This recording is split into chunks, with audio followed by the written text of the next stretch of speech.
میں اللہ کے کرم اور اپنے لیڈر عمران خان کی شکر گزار ہوں کہ جن کی وجہ سے آج میں اس ایوان کا حصہ ہوں۔ چیئرمین صاحب، امت مسلمہ کا لیڈر، اس ملک کا سابق وزیر اعظم عمران خان، جو پچھلے 2 سالوں سے اس ملک سے وفاداری کی پاداشت میں پابند سلاسل ہے، ان کی اہلیہ جو ایک غیر سیاسی خاتون ہے، سیاسی کیسز میں ان کو الجھا کر سزائیں سنا کر اڈیالہ جیل میں وہ قید ہے، جن کی پارٹی توڑی گئی، جن سے نشان چھینا گیا، جن کے ورکرز اور لیڈران آج بھی جیلوں میں ہیں، جن کا مینڈیٹ چھینا گیا، ظلم اور ستم اور فسطائیت کے تمام ریکارڈز توڑے گئے، اس کے باوجود آج بھی پاکستان تحریک انصاف 25 کروڑ عوام کی نمائندگی کر رہی ہے۔ 8 فروری کو 25 کروڑ عوام نے جو مینڈیٹ دیا تھا وہ نہیں ملا، ہماری ریزرو سیٹیں نہیں دی گئی، اور آج خیبر پختونخوا کی ایک لڑکی اگر اس ایوان کا حصہ ہے تو وہ عمران خان کے نام، ان کی پہچان اور ان کی ووٹ کی وجہ سے ہے۔ چیئرمین صاحب، ہم نے لاقانونیت اور بے آئینی کے آگ کے دریا پار کر کے ہم اس ایوان میں پہنچے ہیں۔ ہم پاکستان کے وفادار ہیں، ہم یہاں پیدا ہوئے ہیں اور ہم نے یہیں پہ ہی دفن ہونا ہے، لیکن انفارچونیٹلی آج اس ایوان میں انسداد دہشت گردی کی ایک ترمیم لائی گئی جو آنن فانن منظور بھی کرائی گئی۔ چیئرمین صاحب، پہلے یہ پوچھنا چاہیے کہ اس ایوان میں کتنے دہشت گرد بیٹھے ہوں۔ میں خیبر پختونخوا کی ایک لڑکی، مجھ پہ درجنوں دہشت گردی کے FIR درج ہے اس ٹائم۔ میں اس ایوان میں حلف لینے نہیں آ سکتی تھی، میں پہلے پشاور ہائی کورٹ گئی، میں نے وہاں پہ اپنے لیے حفاظتی ضمانت لی اور اس کے بعد میں اس ایوان میں اپنا حلف لینے کے لیے آئی۔ چیئرمین صاحب، یہاں ہمارے جتنے بھی کلیگز ہیں جن کا تعلق پاکستان تحریک انصاف سے ہیں، جس کو ECP نے بدنیتی پہ آزاد ڈکلیئر کیا ہے، وہ کیا سب دہشت گرد ہیں؟ کیا پچھلے 2 سالوں سے جتنی بھی ترمیم لائی جا رہی ہے، جتنے بھی قانون سازی کی جا رہی ہے، وہ صرف پاکستان تحریک انصاف کے لیے کی جا رہی ہے، وہ ہمارے لیڈر عمران خان کے لیے کی جا رہی ہے؟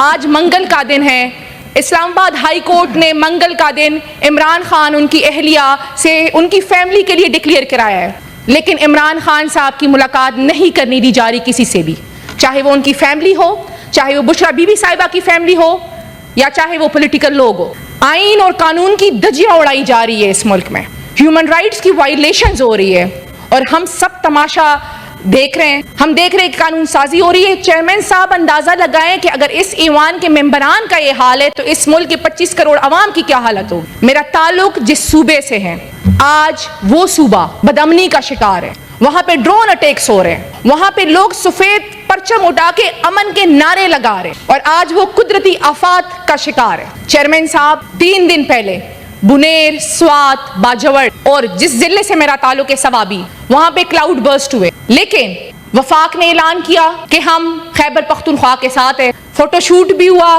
لیکن ابھی تک NDMA نے صرف 3 ٹرک بھجوائے ہوئے ہیں، اور اندازہ لگائے بے حسی کی کہ کہا جا رہا ہے کہ وہ ٹرک ڈسٹریبیوٹ نہیں ہوں گے جب تک ہمارے پولیٹیکل نمائندگان نہیں آ جاتے۔ چیئرمین صاحب، یہ سیاست کا وقت نہیں ہے، کہنے کو بہت کچھ ہے، ہم پولیس سرات سے گزر کر یہاں پہنچے اور ہماری مصائب اور مشکلات ابھی تک ختم نہیں ہوئی، لیکن آج چونکہ میرا صوبہ درد میں ہے، آج میرا صوبہ تکلیف میں ہے، تو میں اس پہ بات کرنا چاہتی ہوں۔ 3 دنوں سے ہمارے لوگ دفن ہیں، ہمیں نہیں سمجھ آ رہی کہ وہ زندہ ہے یا وہ شہید ہو چکے ہیں، گھر برباد ہو چکے ہیں، زندگیاں ختم ہو چکی ہے، کاروبار ختم ہو چکے ہیں، راستہ نہیں مل رہا کہ ہم اپنے لوگوں تک پہنچ سکیں، اور ابھی بھی سیاست کی جا رہی ہے۔ NDMA نے صرف 3 ٹرک بھجوائے سر، اس میں 20 خیمے تھے، 5 جنریٹر تھے اور 1 ٹرک میڈیسن کا تھا۔ اس ٹائم پورے گاؤں دفن ہو چکے ہیں، اور ابھی بھی اگر سیاست کی جا رہی ہے تو یہ بڑی شرمناک بات ہے۔ یہ خیبر پختونخوا کے لوگوں کے ساتھ کھڑے ہونے کا وقت ہے، چاہے آپ کا تعلق کسی بھی صوبے سے ہو، چاہے آپ کا تعلق کسی بھی سیاسی پارٹی سے ہو۔ خیبر پختونخوا کے لوگ تکلیف میں، خیبر پختونخوا کے لوگ مشکلات میں۔